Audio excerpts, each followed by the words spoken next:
Hello students, welcome to Steno Buddies. The dictation will start in 5 seconds.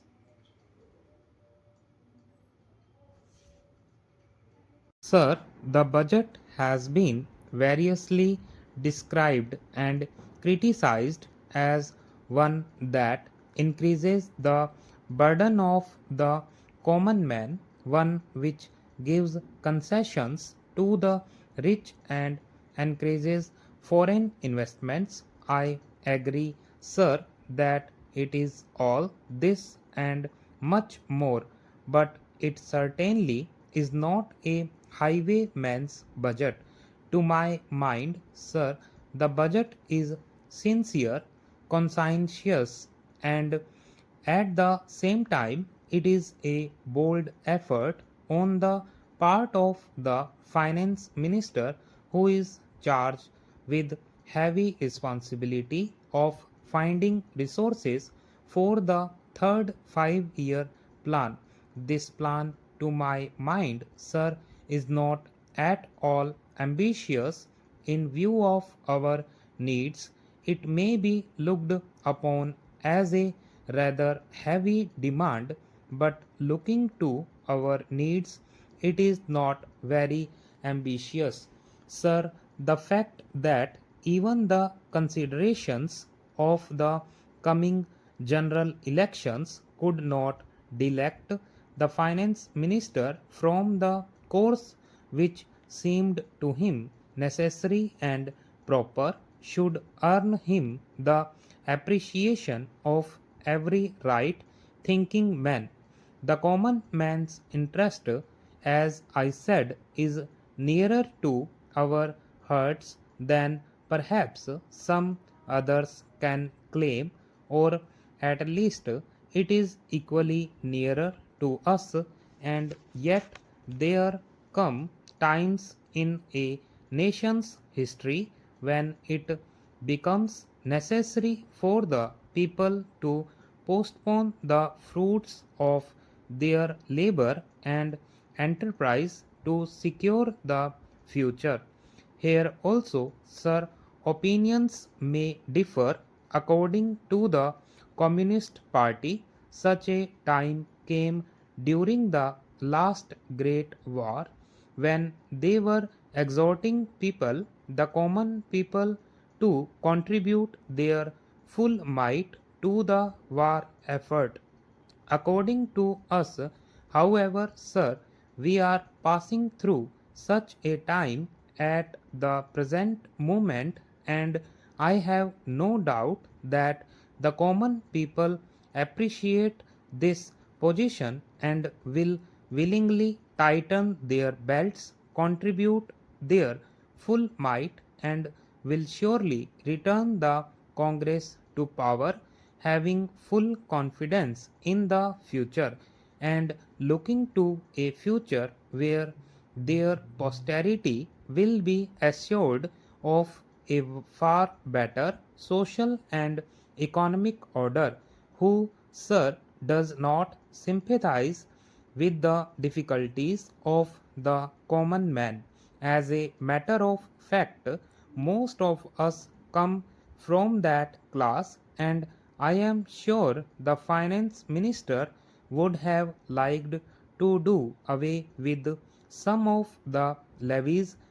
None would have been happier if he could have done without these new levies, but there are, sir, certain very imperative limitations. We are passing through a critical period.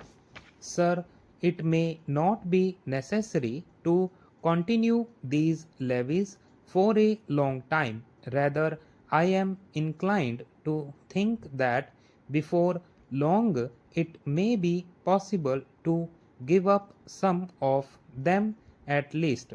I have very valid reasons to think so. Our public undertakings are coming to their own, and some of our important irrigation and power projects have just been completed. Some others are nearing completion and in due course. I think in the very near future they must yield returns. This will go a long way to lighten the burden of the common man. We might, sir, also resort to some other ways. I suggest that we might take to public trading in some specific items of export and import. That would also certainly go a long way and help us. The private corporate sector has been steadily growing and has been developing capacity. It is sure to benefit from all these present concessions and develop greater capacity. This sector must come forward to meet new demands for taxation in the future. I agree that so far as indirect taxation is concerned, it has reached the saturation point, but the corporate sector, growing as it is in strength, in vitality, and in capacity, will not, I am sure, shirk its responsibility to contribute to the common fund. I wish, sir, the committee which had been appointed to go into where the additional national income had gone had entered upon its labors a bit earlier and had made its findings available to us.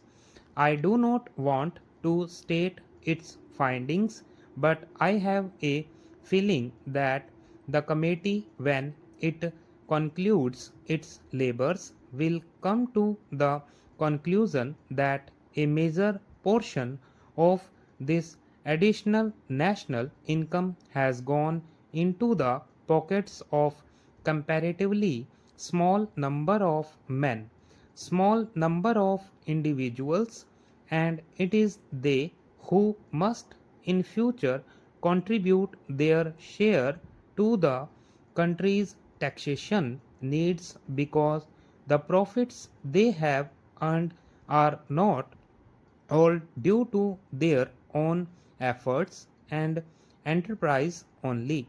To a very large measure, they are the result of the economic policies of the government and due to certain other circumstances to which they did not contribute anything.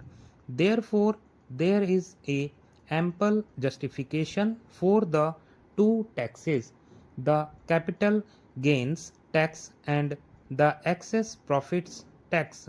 I need not go in detail into all the reasons that my honorable friend has explained earlier so lucidly, but I must say that I entirely agree with them all. Having said this, I would like to say a few words about allocations which have been made to the various ministries in the budget.